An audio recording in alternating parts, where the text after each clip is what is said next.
Hello everyone.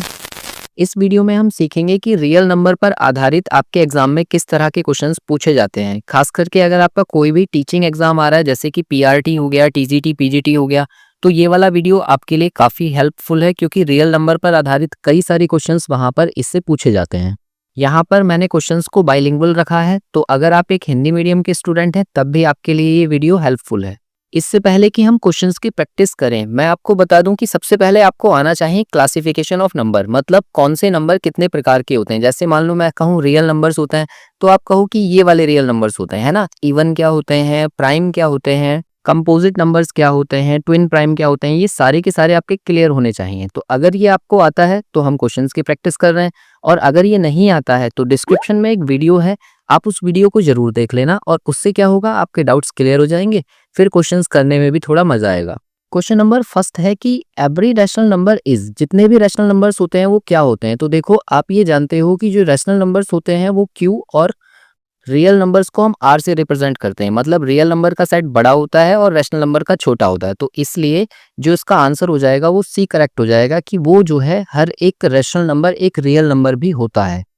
इसके बाद देखिए क्वेश्चन नंबर 2, इसमें कहा है कि decimal representation of a rational number can not be. कोई भी रैशनल नंबर है तो उसका जो डेसिमल रिप्रेजेंटेशन है वो क्या नहीं हो सकता। तो टर्मिनेटिंग तो हो सकता है, नॉन टर्मिनेटिंग भी हो सकता है, और नॉन टर्मिनेटिंग रिपीटिंग भी हो सकता है। आपने देखे होंगे जैसे इस तरीके के नंबर्स होते हैं जिन पर बार लगा हुआ होता है, लेकिन नॉन टर्मिनेटिंग नॉट रिपीटिंग नहीं हो सकता। अगर इस तरीके का नंबर होगा तो फिर वो रैशनल रहेगा ही नहीं, वो तो इर्रेशनल नंबर हो जाएगा। इसलिए इसका जो सही आंसर है वो ऑप्शन डी है। इसके बाद देखिए क्वेश्चन नंबर 3 को, तो क्वेश्चन नंबर 3 में कहा है कि the sum of two irrational numbers is. कोई से भी दो इर्रेशनल नंबर्स को अगर हम सम करें तो क्या आएगा। तो देखो, इसको ना आप ऐसे सोचो कि अगर मैं √3 को और √2 को ऐड करूं, तो जाहिर सी बात है ये ऐड डायरेक्ट तो हो नहीं सकते, तो यहाँ से एक इर्रेशनल नंबर ही आएगा। तो इसलिए जो हमारा आंसर होगा वो बी ऑप्शन करेक्ट होगा कि ये एक इर्रेशनल नंबर ही आएगा। ऐसे ही देखो क्वेश्चन नंबर 4 को, तो इसमें कहा है the product of two irrational number is. कोई से भी दो इर्रेशनल नंबर अगर हम ले लेते हैं तो उनका जो प्रोडक्ट है यानी कि मल्टीप्लाई, वो कितना आएगा। तो देखो, एक नंबर में √2 ले लूं और एक नंबर √3 ले लूं, तो दोनों को इंटू करने के बाद में कितनी वैल्यू आएगी, √6, और ये तो इर्रेशनल है। लेकिन अगर हम इसको ऐसे कंसीडर करें कि √2 की इंटू √2 से ही हो जाए, तो अभी भी तो ये दोनों इर्रेशनल ही है ना, और इनका मल्टीप्लाई होगा तो वो क्या आएगा, 2 आएगा, जबकि ये रैशनल है। तो इसका जो सही आंसर हो जाएगा वो डी आंसर हो जाएगा कि समटाइम्स तो ये रैशनल आएगा लेकिन समटाइम्स इररेशनल आएगा। ऐसे ही देखिए क्वेश्चन नंबर 5 को, तो क्वेश्चन नंबर 5 में कहा है कि if p and q are two distinct prime number. अब देखो, ये दो प्राइम नंबर्स की बात कर रहा है कि p भी प्राइम है और q भी प्राइम है, तो उनका HCF क्या आएगा। अब इसको ना आप करने के लिए ऐसे सोचो कि दो कोई से भी प्राइम नंबर्स में ले लेता हूँ, एक 2 ले लिया मैंने और एक 3, दोनों के दोनों प्राइम है। तो आप ये देखो कि अगर इन दोनों का HCF निकालेंगे तो वो 1 ही तो आएगा, और ये हमेशा लागू होगा। जैसे देखो, मैं और कोई नंबर ले लेता हूँ, जैसे 5 ले लिया और एक 7 ले लिया, ये दोनों भी प्राइम है, तो इन दोनों का जो HCF आएगा वो कितना आएगा, 1 आएगा। तो इसलिए क्वेश्चन नंबर 5 का जो आंसर हो जाएगा वो डी करेक्ट हो जाएगा। ऐसे ही देखो क्वेश्चन नंबर 6 को, इसमें कहा है if p be a prime number. जो p है वो एक प्राइम नंबर है, then the sum of its factors. तो देखो, कभी भी आप याद रखना कि कोई भी प्राइम नंबर है उसके फैक्टर्स क्या होंगे, एक तो 1 होगा और वो नंबर इटसेल्फ होगा, मतलब वो नंबर भी तो आएगा ना। इसलिए अगर उन दोनों का सम करें तो p हमें नंबर दिया हुआ है, मतलब p+1, यानी कि ऑप्शन सी जो होगा वो इसका करेक्ट हो जाएगा। ऐसे ही देखो क्वेश्चन नंबर 7 को, इसमें कहा है the total number of factors of a prime number is. तो अभी मैंने जस्ट बताया आपको कि प्राइम नंबर जब भी आएगा ना, तो एक तो उसका फैक्टर 1 होगा और एक इटसेल्फ होगा, तो इसलिए इसका जो सही आंसर होगा वो 2 हो जाएगा। जैसे मान लो मैंने कोई नंबर लिया 5, तो 5 का एक तो 5 खुद फैक्टर है और एक 1 होगा, तो इसलिए इसके दो फैक्टर्स आ गए ना। तो किसी भी प्राइम नंबर के दो फैक्टर्स होते हैं, एक तो वो खुद से और एक 1। इसके बाद देखिए क्वेश्चन नंबर 8 को, तो इसमें कहा है कि 2.35 के ऊपर बार है और ये किस तरह का नंबर है। तो देखो, जितने भी बार नंबर्स होते हैं, यहाँ पर 35 के ऊपर बार लगा है ना, तो इसको मैं p/q की फॉर्मेट में लिख सकता हूँ। और अगर इसको हम p/q की फॉर्मेट में लिख सकते हैं तो ये एक रैशनल नंबर हो जाएगा, क्योंकि जितने भी रैशनल नंबर्स होते हैं उनको हम p/q की फॉर्मेट में लिख सकते हैं। इसलिए इसका जो सही आंसर होगा वो बी करेक्ट हो जाएगा। इसके बाद देखिए क्वेश्चन नंबर 9 को, तो उसमें कहा है कि ऑल डेसिमल नंबर्स आर। जितने भी डेसिमल नंबर्स होते हैं वो क्या होते हैं। तो देखो, वो रैशनल भी हो सकते हैं, इररेशनल भी हो सकते हैं। तो ये वाले ऑप्शंस तो हट जाएंगे, यानी कि सी ऑप्शन जो होगा वो करेक्ट होगा कि जितनी भी संख्याएं हैं ना वो रियल नंबर्स तो हैं। रियल नंबर का जो सेट है ना उसमें सारे नंबर्स आ जाते हैं, बस सिर्फ और सिर्फ इमेजिनरी को छोड़कर। इसके बाद क्वेश्चन नंबर 10 को देखो तो उसमें कहा है the product of non zero rational number and an irrational number is. देखो एक तो हमें नॉन जीरो रैशनल नंबर लेना है, तो कुछ भी ले सकते हैं हम रैशनल नंबर, भाई 2/3 ले सकता हूँ मैं, 5/4 लिख सकता हूँ, कोई भी नंबर लिया जा सकता है, 5 लिया जा सकता है, जितने भी नेचुरल नंबर्स होते हैं वो सारे के सारे रैशनल है। और इसका इंटू हम किससे कर रहे हैं, एक इररेशनल नंबर से। सपोज मैंने √2 से इंटू कर दिया, तो यहाँ से जो नंबर मुझे मिलेगा वो क्या मिलेगा, 2√2/3। तो ये तो इररेशनल है क्योंकि इसके अंदर √2 आ गया, तो मतलब इररेशनल तो आएगा, लेकिन यहाँ पर एक कंडीशन दी है नॉन जीरो। तो नॉन जीरो की वजह से ना हम इसका आंसर लगाएंगे कि हमेशा जो है ना ये इररेशनल आएगा। लेकिन अगर ये वर्ड ना दिया हुआ होता कि नॉन जीरो लेना है, तो एक कंडीशन हम जीरो भी तो ले सकते हैं क्योंकि जीरो भी तो एक रैशनल नंबर है। तो अगर जीरो का इंटू मैं √2 से कर दूंगा ना तो फिर से जीरो आएगा और यहाँ पर रैशनल आ जाएगा। तो इस कंडीशन में अगर यहाँ पर नॉन जीरो रैशनल नंबर नहीं लिखा होता तो फिर मेरा आंसर सी करेक्ट होता कि रैशनल भी आ सकता है और इररेशनल भी आ सकता है। इसलिए आप ध्यान रखना कि फिलहाल तो इसका आंसर क्या होगा, ऑप्शन ए ऑलवेज इररेशनल। लेकिन अगर यहाँ नॉन जीरो नहीं होता तब फिर मेरा आंसर होता रैशनल या फिर इररेशनल, दोनों हो सकते हैं। ऐसे ही देखो क्वेश्चन नंबर 11 को, तो इसमें कहा है the ratio of LCM and HCF of least composite number and least prime number. तो देखो ध्यान से समझो, जब भी कंपोजिट नंबर्स की बात आती है ना तो कंपोजिट नंबर्स वो होते हैं जो किसी ना किसी से कट जाते हैं। तो सबसे छोटा कंपोजिट नंबर होता है 4, इससे पीछे कोई नहीं होता। इसमें कंफ्यूजन मत रखना, 2 कभी भी कंपोजिट नंबर नहीं होता है, ठीक है। और लीस्ट प्राइम नंबर, तो सबसे छोटा प्राइम नंबर क्या होता है, वो 2 होगा। ये भी याद रखना क्योंकि कई लोग सोचते हैं कि 1 जो होगा वो प्राइम होगा, लेकिन 1 प्राइम नंबर नहीं होता है। इसलिए इन दोनों की बात हो रही है। अब इन दोनों के लिए हमसे कहा है कि पहले इनका एलसीएम निकालो, तो अगर हम इनका एलसीएम निकालें तो 4 आ जाएगा, और फिर इसका एचसीएफ निकालो, तो एचसीएफ निकालेंगे तो वो 2 आएगा। इसलिए 4:2 अगर हम निकालें तो ये 2:1 आएगा, और इस तरह से हमारा बी ऑप्शन जो है वो करेक्ट हो जाएगा। तो ये क्वेश्चन भी एक स्टार क्वेश्चन है, ऐसा क्वेश्चन आपसे पेपर में पूछा जाता है। इसके बाद देखिए क्वेश्चन नंबर 12 को, तो उसमें कहा है कि द डेसिमल एक्सपेंशन ऑफ पाई। तो देखो ये जो पाई है ना, इसके बारे में आप याद रखना कि पाई की जो वैल्यू होती है वो 3.14159265 इस तरह से बढ़ती चली जाती है। तो ये वाली जो वैल्यू है ये इररेशनल होती है। तो क्या ये कभी टर्मिनेट करती है, कभी भी ये टर्मिनेट नहीं करती है। तो आप इसको कहेंगे कि ये ना तो टर्मिनेट करेगी और ना ही रिपीट करेगी, इसलिए बी ऑप्शन जो होगा वो करेक्ट होगा, इस क्वेश्चन का मोस्ट इंपोर्टेंट है। इसके बाद देखिए क्वेश्चन नंबर 13, तो उसमें कहा है कि पाई क्या है। तो आप कहेंगे कि पाई जो है ना हम एक इररेशनल नंबर के रूप में कंसीडर करते हैं क्योंकि इसकी जो वैल्यू है ना वो टर्मिनेट नहीं होती है। तो इसलिए आप याद रखना कि पाई जो है एक अपरिमेय संख्या है, इररेशनल नंबर है। अच्छा एक चीज और ध्यान रखना कि ये जो होती है इसको हम बोलते हैं 22/7, बट यहाँ से ना एग्जैक्ट ये वाली वैल्यू नहीं आती है, इसलिए ये सिर्फ हम कैलकुलेशन के लिए यूज करते हैं। वास्तव में ये वाली वैल्यू पाई की नहीं होती है। और एक याद रखना ई के बारे में, तो ई भी एक इररेशनल नंबर ही होता है, तो ये भी मोस्ट इंपोर्टेंट है। दोनों ही पॉइंट आपको याद रखने हैं। क्वेश्चन नंबर 14 है कि दो नेचुरल नंबर्स हैं जिनका एचसीएफ कितना है, 1 है, तो उनको हम क्या कहेंगे। तो हमेशा याद रखना कि वो को प्राइम नंबर्स होते हैं। ऐसे कोई से भी दो नंबर्स जिनका एचसीएफ 1 आ जाए, जैसे मैं ये कहूँ कि 9 और 7 की बात करें, तो इन दोनों का जो एचसीएफ है वो 1 आएगा। अगर एचसीएफ 1 आएगा ना तो इन दोनों को हम को प्राइम नंबर्स कहेंगे, इसलिए इसका जो सही आंसर होगा वो ऑप्शन सी करेक्ट हो जाएगा। इसके बाद देखिए क्वेश्चन नंबर 15 को, तो उसमें कहा है according to fundamental theorem of arithmetics, एक नंबर आपको दिया हुआ है और पूछा है कि ये कैसा नंबर है। तो सबसे पहले आप क्या काम करो, इसको फैक्टराइज कर लो।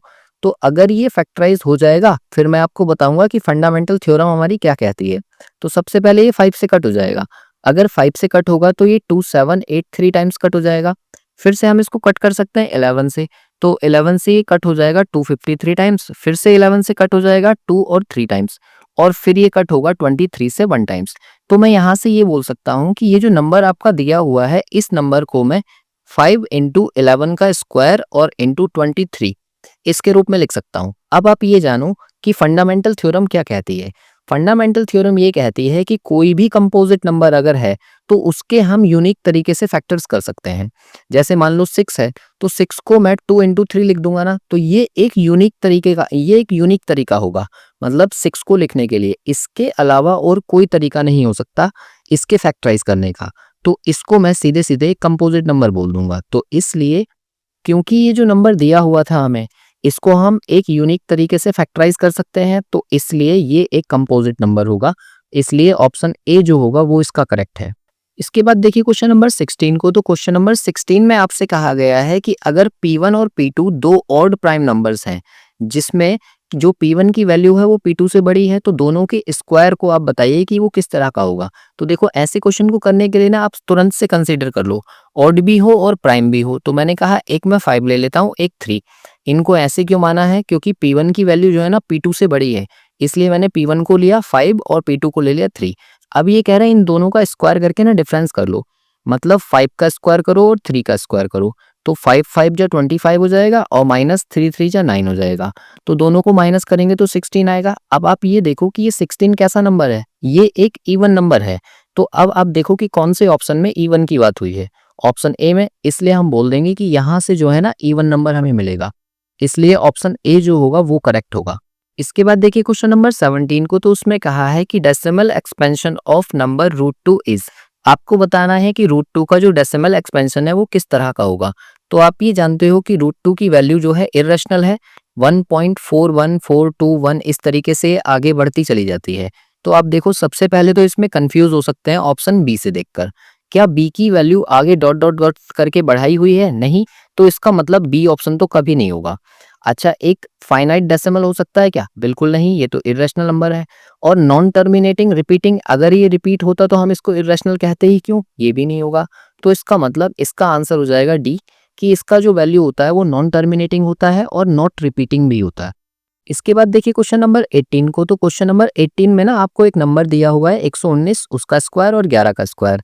तो देखो इसको करते वक्त ना हमेशा याद रखो, इसका स्क्वायर नहीं करना है। यहाँ पर एक आइडेंटिटी लगती है a square minus B square की। इसमें हम कहते हैं कि एक बार इनको प्लस कर लो और एक बार इनको माइनस कर लो।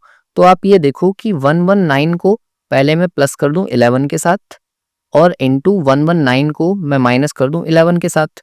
तो यहाँ से जो वैल्यू मुझे मिलने वाली है वो 130 इंटू 108 मिल जाएगी। अब आप एक बात बताओ, क्या ये एक प्राइम नंबर हो सकता है? तो आप कहोगे यहाँ तो यूनिट प्लेस 8 है और यहाँ 0, ये तो कट ही जाएंगे, 2 से तो कट ही जाएंगे ना, तो इसका मतलब प्राइम तो नहीं है। क्या ये कंपोजिट है? कंपोजिट है। अच्छा, ये ऑड प्राइम हो सकते हैं क्या? तो आप देखो यहाँ 8 लिखा है और 8 लिखा है तो वो तो इवन नंबर है, मतलब ऑड नहीं हो सकते। और ऑड कंपोजिट हो सकते हैं क्या? तो ये भी नहीं हो सकते। तो इसका एक ही आंसर हो जाएगा हमारा बी ऑप्शन, कि ये जो नंबर दिया हुआ है ना ये एक कंपोजिट नंबर है। इसके बाद देखिए क्वेश्चन नंबर 19 को। तो उसमें कहा है कि a स्क्वायर की वैल्यू अगर ये दी हुई है तो a की वैल्यू के बारे में आप क्या कह सकते हैं? तो आप बताओ कि a जो होगा वो √23 अपॉन √25 होगा क्या? इधर से स्क्वायर हटा दिया तो उधर हमने ये कर लिया। अब आप ये देखो कि ऊपर तो √23 ही रहेगा, अपॉन में आ जाएगा 5। तो √23 जो है ये तो इर्रेशनल नंबर है ना, तो इसको हम किसी से भी डिवाइड कर लें इर्रेशनल ही तो आने वाला है। तो इसका मतलब इसका बी ऑप्शन जो होगा वो करेक्ट होगा।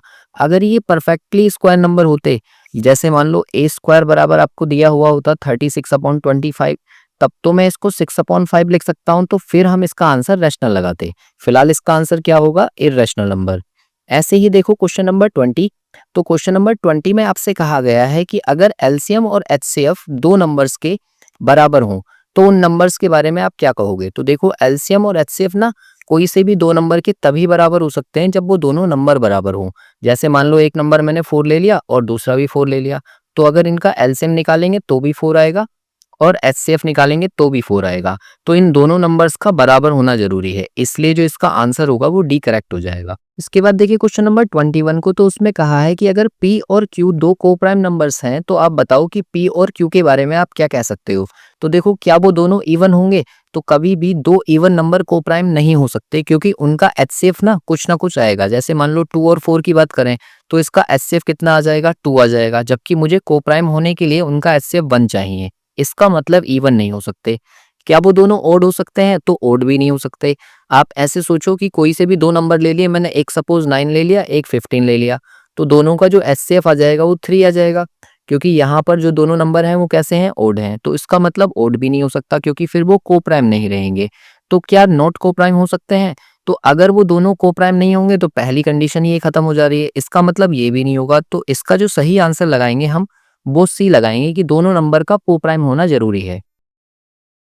इसके बाद देखिए क्वेश्चन नंबर 22 को। तो उसमें कहा है कि √5, √3 और 2 इन सब का सम कैसा नंबर आएगा? तो देखो √5 और √3 दोनों इर्रेशनल हैं और इर्रेशनल नंबर्स का सम हमेशा इर्रेशनल ही आता है। इसलिए इसका डी ऑप्शन जो होगा वो करेक्ट होगा।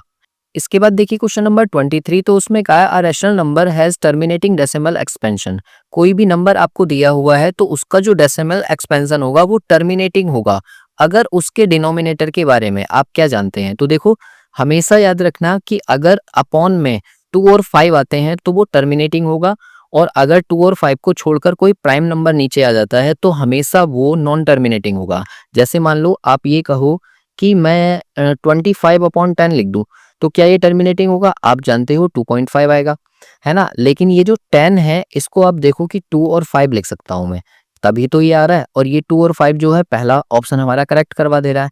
लेकिन अगर जरा सोचो यहीं पर 30 होता कि 25/30 है, तो 25/30 में ना ये वैल्यू बनेगी 25/3 इंटू 2 इंटू 5। तो अब यहाँ से देखो ये 3 एक्स्ट्रा आ गया, और ये 3 जो है ना इसको टर्मिनेट नहीं होने देगा, क्योंकि किसी भी नंबर को अगर हम 3 से डिवाइड करते हैं तो वो 3 3 3 3 इस तरह से वो बढ़ता चले जाता है। तो इसलिए आप याद रखना कि हमेशा अगर नंबर को हमें टर्मिनेटिंग डेसिमल में लाना है तो उसका जो डिनोमिनेटर है ना वो 2 की पावर m इंटू 5 की पावर n की फॉर्मेट में होना जरूरी है। इसलिए इसका ऑप्शन ए जो होगा वो करेक्ट होगा। इसके बाद देखिए क्वेश्चन नंबर 24 को। तो क्वेश्चन नंबर 24 में आपसे कहा गया है कि the LCM of the smallest 2 digit composite number, 2 अंकों का सबसे छोटा कंपोजिट नंबर क्या होगा? तो आप कहेंगे सबसे पहला 10 नंबर होता है जो कंपोजिट है और 2 डिजिट का है, and the smallest composite number. अब सबसे छोटा कंपोजिट नंबर क्या है? वो 4 है। तो इन दोनों का एलसीएम आपको निकालना है। तो जब हम इसका एलसीएम निकालेंगे तो एलसीएम आपका आ जाएगा 20, और 20 बी ऑप्शन में दिया है, तो बी इसका करेक्ट आंसर होगा। एलसीएम जल्दी से निकालने के लिए मैंने आपको सिखाया हुआ है। अगर आपको एलसीएम में कोई भी डाउट है तो डिस्क्रिप्शन में एक वीडियो है, आप उसको देख लेना। वो वीडियो आपके एलसीएम के कॉन्सेप्ट को बहुत अच्छे तरह से बिल्ड कर देगी। एक ही वन शॉट है और उसमें मैंने एलसीएम के हर तरीके के क्वेश्चन को कराया हुआ है। इसके बाद देखिए क्वेश्चन नंबर 25 को। इसमें कहा है कि the representation of 1.3 in the form of p upon q। देखो मैंने अभी थोड़ी देर पहले बताया था कि जितने भी बार नंबर्स होते हैं वो कैसे होते हैं? वो हमेशा रैशनल नंबर होते हैं। तो इसमें पूछ रहे हैं कि इसे p अपॉन q की फॉर्मेट में लिख के बताओ कि कितना आएगा। तो आप ये कहो कि 1 को मैं लिख सकता हूँ 1 प्लस 0.3 के ऊपर बार, जो भी नंबर ये दिया हुआ है। तो इस 1 को तो ऐसे ही रहने दो, और प्लस जब कभी आपको 0.3 हो, 4 हो, 5 हो, कुछ भी हो, उसको आपको किस में चेंज करना है? p अपॉन क्यू की फॉर्मेट में। तो इस डेसिमल को हटाओ और इसमें देखो जितने नंबर्स के ऊपर बार लगा हुआ है उतने ही 9 से उसको डिवाइड कर दो। मतलब 3/9 ये कितना आ जाएगा? 1/3। तो यहाँ से 1/3 इसका प्लस कर दो। जब इसको आगे सॉल्व करोगे तो ये वैल्यू कितनी हो जाएगी? 3 1 जा 3 और 1 4, यानी कि 4/3। और 4/3 आपको ऑप्शन ए में दिख रही है, तो ए जो ऑप्शन है वो इसका करेक्ट है। अगर टर्मिनेटिंग और नॉन टर्मिनेटिंग डेसिमल निकालने में आपको जरा सी भी दिक्कत है तो जो वीडियो मैंने आपको बताया था ना क्लासिफिकेशन ऑफ नंबर, उसमें मैंने इस तरीके के क्वेश्चंस को सॉल्व किया है और बताया है कि शॉर्ट में आप किस तरह से p अपॉन q की फॉर्मेट में उसे चेंज कर सकते हो। तो आप वो देख लेना, आपके सारे डाउट्स क्लियर हो जाएंगे। इसके बाद देखिए क्वेश्चन नंबर 26। तो क्वेश्चन नंबर 26 में कहा है कि a rational number between √2 and √3 is. अब देखो ये वाला क्वेश्चन ना बहुत मस्त क्वेश्चन है। क्यों? क्योंकि जनरली हम क्या सोचते हैं कि दोनों नंबर्स को ऐड करेंगे और उनके अपॉन 2 कर देंगे और वहां से हमारा बीच का नंबर आ जाएगा, यानी कि option A. But option A गलत होगा। क्यों गलत होगा? क्योंकि देखो यहाँ पर हमसे रैशनल नंबर पूछा है। अगर इर्रेशनल पूछा होता तब हम उस केस में एक बार को मान सकते हैं कि सही होगा, बट यहाँ से रैशनल नंबर पूछा है, तो इसके केस में देखो पहला और दूसरा ऑप्शन ना पहले ही एलिमिनेट हो जाएंगे। अब बचते हैं ये दोनों नंबर। तो आप ये बताओ कि √2 की वैल्यू कितनी होती है? 1.41 समथिंग, आगे ऐसे ही रिपीट होती रहती है। और √3 की वैल्यू कितनी होती है? 1.73 समथिंग। तो इन दोनों के बीच में आने वाला नंबर कौन सा होगा? 1.8? नहीं, क्योंकि ये तो 7 पर ही खत्म हो गया। इसका मतलब डी ऑप्शन भी एलिमिनेट। तो सी ऑप्शन जो होगा ना वो करेक्ट होगा। ये ध्यान रखना, पढ़ने में जरा सी भी मिस्टेक हुई ना तो क्वेश्चन आप जल्दी से गलत कर लेंगे, क्योंकि यहाँ पर आपसे रैशनल नंबर पूछा है ना कि इर्रेशनल, इसलिए इसका सी ऑप्शन जो होगा वो करेक्ट होगा। ऐसे ही देखो क्वेश्चन नंबर 27। उसमें कहा है which of the following is an irrational number. आपको बताना है कौन सा इर्रेशनल होगा। तो देखो पहले ऑप्शन में आपको दिया हुआ है √12 और अपॉन में दिया है √3, तो मैं इसको लिख सकता हूँ 12/3। इस 3 से ये 4 टाइम्स कट जाएगा और रूट में आएगा 4 और रूट में 4 तो 2 होता है, तो इसका मतलब ए ऑप्शन तो नहीं है। ऐसे ही देखो सेकंड वाले को, तो उसमें कहा है रूट 18 है और अपॉन में रूट 2 है, तो इसको हम लिख सकते हैं रूट 18 अपॉन 2 और ये 2 से 9 टाइम्स कट जाएगा यानी कि रूट 9 आएगा और वो 3 होता है। इसका मतलब बी ऑप्शन भी नहीं है। इसके बाद आप देखो ऑप्शन सी को, तो ऑप्शन सी में दिया है रूट 42 और अपॉन में रूट 7 है, तो इसको हम लिख सकते हैं 42 अपॉन 7 और इससे ये 6 टाइम्स कटेगा और 6 टाइम्स कटने के बाद में रूट में आ जाएगा 6। अब आप मुझे बताओ कि क्या ये इरेशनल नंबर है? बिल्कुल, तो इसलिए हमारा सी आंसर होगा करेक्ट, क्योंकि डी वाले को भी अगर आप सॉल्व करोगे तो वो आएगा रूट 45 अपॉन रूट 5, तो इसको आप लिख लोगे रूट 45 अपॉन 5, 5 से ये 9 टाइम्स कट जाएगा यानी कि रूट 9 आएगा और रूट 9 3 होता है।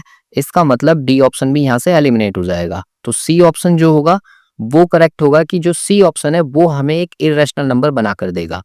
ऐसे ही देखो क्वेश्चन नंबर 28 को, तो क्वेश्चन नंबर 28 मैंने जस्ट अभी आपको बताया था कि ई जो होता है ना वो कैसा नंबर होता है, एक इरेशनल नंबर होता है। पाई और ई दोनों ही मैथमेटिक्स में आप ध्यान रखना कि ये इरेशनल नंबर्स हैं। इसके बाद देखिए क्वेश्चन नंबर 29 को, तो उसमें कहा है which of the following is a rational number. आपको बताना है कि इनमें से कौन सा रैशनल नंबर है।